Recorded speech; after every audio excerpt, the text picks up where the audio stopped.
दोस्तों आज की इस वीडियो में हम बात करेंगे कि क्या अखंड भारत का सपना सपना ही रहेगा या फिर अखंड भारत सच में कोई ऐसी चीज़ है जो हमें प्राप्त होगी। अखंड भारत प्राप्त करने के लिए हमें किन किन चीज़ों की आवश्यकता है और हम कैसे अखंड भारत की प्राप्ति कर सकते हैं, या फिर अखंड भारत केवल हमारे लिए एक सपना ही रहेगा और ये हम केवल एक सपने की तरह ही जिएंगे, या फिर पॉलिटिकल पार्टियां इसके नाम पे, अखंड भारत के नाम पे केवल अपना वोट और राजनीति ही चमकाएंगी। तो आइए आज के इस वीडियो में यही चीज़ समझते हैं।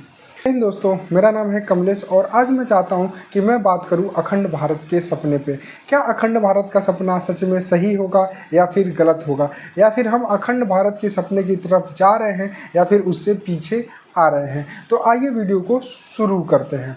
हाँ तो दोस्तों, जैसा कि आप सभी ने हमेशा सुना ही होगा कि जब भी कहीं कोई पार्टी होती है या फिर रैली होती है तो उसमें हम सभी को दिखाया जाता है एक सपना, ये हमारा एक अखंड भारत होगा। जैसा कि पहले के टाइम में हुआ करता था, वैसे ही अब आने वाले टाइम में भी हमारा एक अखंड भारत होगा, जिसमें हमारा अफ़गानिस्तान से लेके और म्यांमार और बांग्लादेश तक ये सारी चीज़ें हमारी ही होंगी।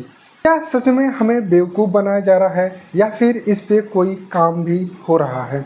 देखिए दोस्तों, जैसे कि मेरा मानना है, इसके कुछ मुख्य पॉइंट हैं कि अखंड भारत होने के लिए क्या क्या चीज़ें होना अनिवार्य है।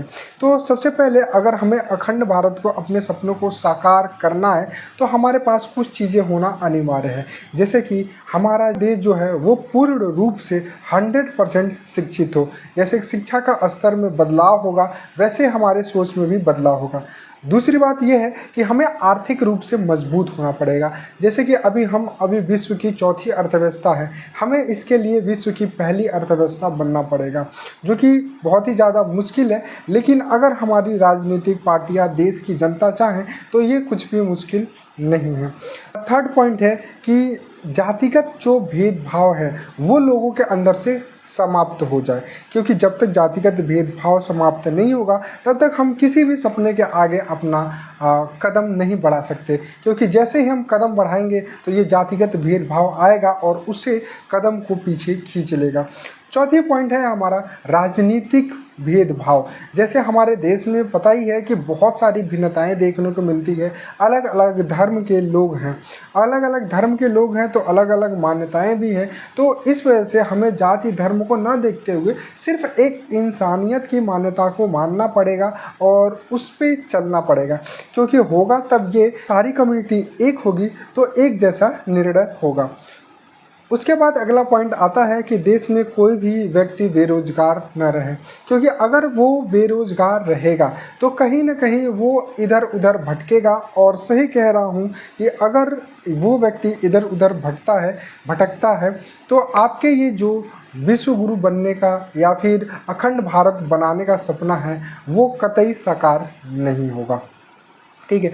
और उसके बाद हमारा नेक्स्ट पॉइंट आता है राजनीतिक दलों का एक होना।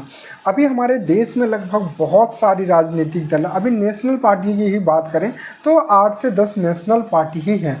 तो अगर इन पार्टियों में अलग अलग मत के लोग रहेंगे और अलग अलग विचारधारा रखेंगे तो कहीं भी अगर आप अखंड भारत की बात करेंगे तो वहाँ पे एक न एक आके उसमें रुकावट जरूर बनेगा, और वो रुकावट आपके ही नहीं आने वाले लोगों के लिए भी बनेगा, क्योंकि वो अपनी आइडियोलॉजी के बारे में बात करेगा और दूसरी पार्टी अपनी आइडियोलॉजी के बारे में बात करेगा। तो जब तक ये दोनों आइडियोलॉजी आपस में मिक्स नहीं होंगे और मिलेंगे नहीं और एक साथ नहीं होंगे तब तक अखंड भारत का सपना आप छोड़ दीजिए, क्योंकि ये सिर्फ आपके लिए वहम ही होगा।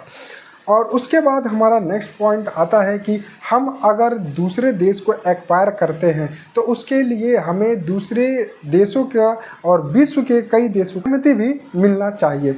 जैसे कि हमें पता है कि पाकिस्तान की हालत अभी बहुत ख़राब है।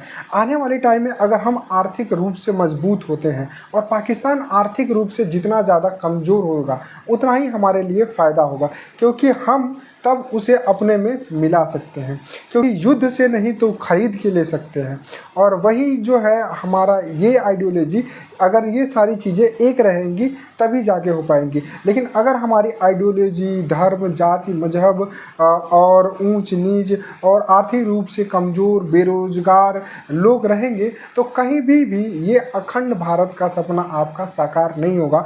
फिर आप समझ लीजिएगा कि आपको सिर्फ बेवकूफ़ बनाया जा रहा है। अब आप डिसाइड करिए कि ये सारी चीज़ें होने में हमारे देश में कितने साल लगेंगे और कितने साल बाद हमें अखंड भारत मिलेगा।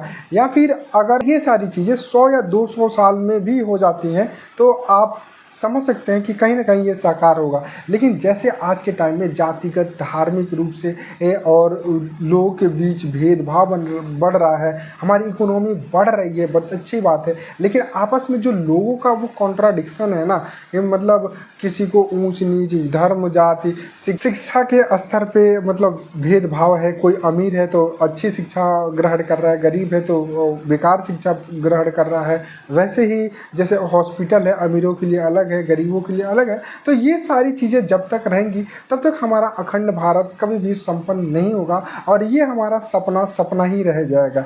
जैसे कि बहुत सारे दार्शनिकों ने अपना अपना एक विचार व्यक्त किया है, वैसे ही हम भी ये केवल अखंड भारत का विचार ही रख के घूमेंगे और इसका ही झुनझुना बजाते रहेंगे कि हम एक दिन अखंड भारत की तरफ जाएंगे। लेकिन जब तक ये सारी चीज़ें नहीं होंगी तब तक नहीं हो पाएगा। अगर हम ये सारी चीज़ें कंप्लीट कर लेते हैं तो हम यकीनन मानिए कि अखंड भारत के सपने की तरफ बहुत ही तेज़ी से बढ़ जाएंगे।